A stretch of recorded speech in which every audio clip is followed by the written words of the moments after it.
Well, look, as students, we must say that we are disgusted by not by the poll, but by the reaction and how the university wants to handle this thing. These polls were an opinion poll, and it's not the true reflection of what is happening on the ground.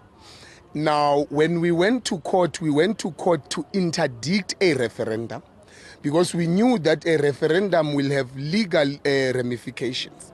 And then it would have been used to say, let us open the university. But an opinion poll can't be used or to influence to remain out of class or to go to class. Now, what we are saying then, the university is then using these flawed processes to then get public sympathy and discredit the protest itself. Now, it is not true that there is a certain group that doesn't want to go to class, because what Shirona is doing and the university is projecting the protesters as if they are certain individuals that don't want to go back to class. All of us wants to go back to class, but we will go back to class only and only if when we get what we want. We have our demands, and nobody is talking about the demands. You are just bringing an opinion poll that has nothing to do with the demands. Did they ask the students if they want free education or not?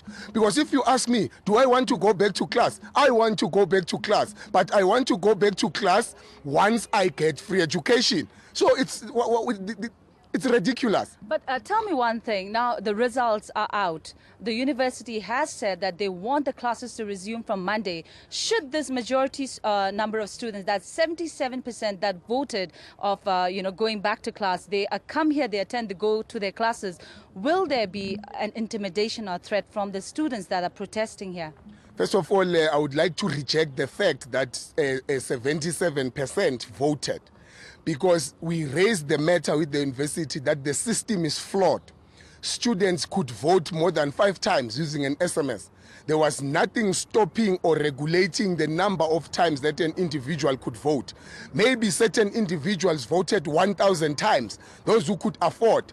Then does it then means that 77% people voted? Because there were flaws in the voting process. It was not accurate. So we reject the process as it was not accurate. It's not a true reflection of what is happening on the ground. But will those students that want to go back to classes, will you allow them to go to your class, and the 23% or so students remain protesting? Will you allow those students to attend their classes on Monday?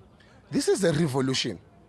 Remember that even during apartheid, there were certain individuals who were saying to the liberation movements, why are you fighting this thing? Because we are fine with apartheid. It is still happening here.